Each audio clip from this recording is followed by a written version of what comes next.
Great to see you here again. My name is Luc de Kuster, founder of the Kuster Academy. And in this video, we're going to finish, in fact, the precedence diagramming method, the calculations we will finish in this video.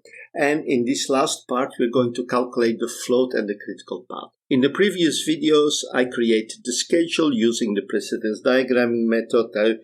We have the activities on the node and the arrows link the nodes depending on their relationship, their dependencies. Then we calculated the forward pass, the backward pass, and now we are going to do the last calculations. First, we're going to calculate the float or the slack and then identify the critical path. But before we continue, don't forget to click on the subscribe button, click on the bell button, and every time we have a new video, YouTube will inform you about it. Let's have a look. So the first thing we have to look at is the schedule where we have the early start, early finish in green, the late start and the late finish in blue. And we know that the formula of the slack is equal to the late start minus the early start is equal to the late finish minus the early finish. Now, we can use either one of these formulas. I will just use the late start minus the early start to calculate the slack for the different activities. Let's start with activity A. Late start and early start are both equal to 1, so we have 1 minus 1, and the slack for A is equal to 0. Now we have the activity B. We have early start and early finish both equal to 3, so we find again 3 minus 3, slack equal to 0. We continue with activity C. Here we have a late start equal to 13 and an early start equal to 3. So we find 13 minus 3 is equal to 10. Then we find D, or we look at D. We have a late start equal to 10 and an early start equal to 3, which gives us 10 minus 3, a slack of 7. We continue with E on the top. We have 7 minus 7, which is equal to 0. For F, we have a late start equal to 12 and an early start equal to 7. So 12 minus 7 gives us a slack of 5. For G, we have 15 minus 5. So the late start is 15, the early start is 5. So 15 minus 5 is a slack of 10. We continue with activity H. Here we have a late start 16 and an early start 4. 16 minus 4 is 12. So we have a slack for H which is equal to 12. We continue with activity J. Here we have late start equal to 11 and early start equal to 4. So 11 minus 4 is equal to 7. And the slack for J is equal to 7. We continue now with K. K has a late start 15 and early start 15. So 15 minus 15 is equal to 0. So we have slack 0 again. Then we have activity L where we have a late start which is equal to 19 and an early start equal to 9. So we have 19 minus 9 is 10. And we have a slack of 10 for activity L. The last activity M. M has a late start of 18 and an early start of 11. So we have 18 minus 11. This is equal to 7.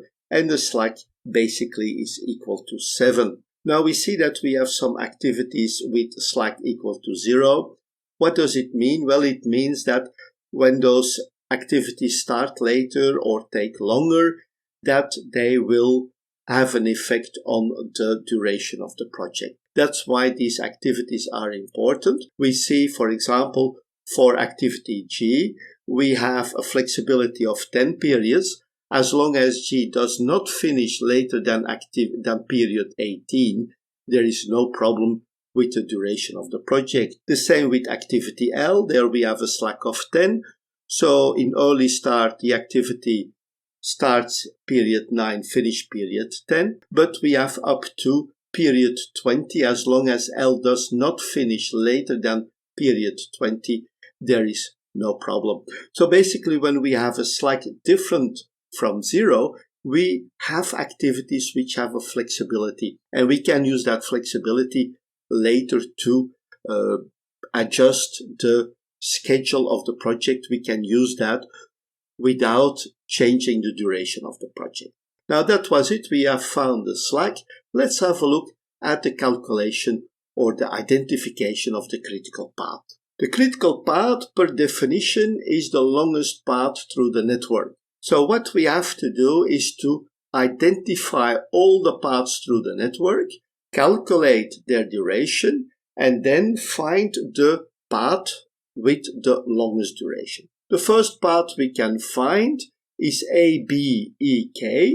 We have a duration of 2 plus 4 plus 8 plus 6, which gives us a total duration of 20 periods. The second schedule is ABFK, with a duration of 2 plus 4 plus 3 plus 6 is equal to 15. Then we have A, C, G, and L, with a duration of 2 plus 2 plus 4 plus 2, which is equal to 10. We have the path A, D, H, L, with a duration of 2 plus 1 plus 3 plus 2, which is equal to 8. And finally, we have the path A, D, J, M, which is equal to 2 plus 1 plus 7 plus 3 is equal to 13. The longest path is the path ABEK, which is equal to 20. And what do we see here? Well, when we look at the critical path ABEK, we also see that this is the path where the slack is equal to 0. But it's not good practice to say that the critical path is given by the activities with slack equal to 0. Just imagine we can finish our project later than 20 days, 22 days. In that case, we will see that the critical path will have a slack of 2. And that would mean that our conclusion would be that there is no critical path. There is always at least one critical path in your project. And in the worst case, all the paths can also be critical. So it's very important to understand that selecting the critical path cannot be done using the slack. What we can conclude is that the critical path is the path with the lowest slack. In this case, 0, but it can also be 2, or it can be negative in certain cases. So that was it for the precedence diagramming method. We did all the 4 steps. We created the network diagram. We calculated the forward pass. We calculated the backward pass. We calculated the slack. And finally, we identified the critical path. So that's it for this video. Don't forget to click on the subscribe button, click on the bell button, and every time we have a new video, YouTube will inform you about it. Thank you very much, and I'm looking forward to seeing you in our next video. Bye bye.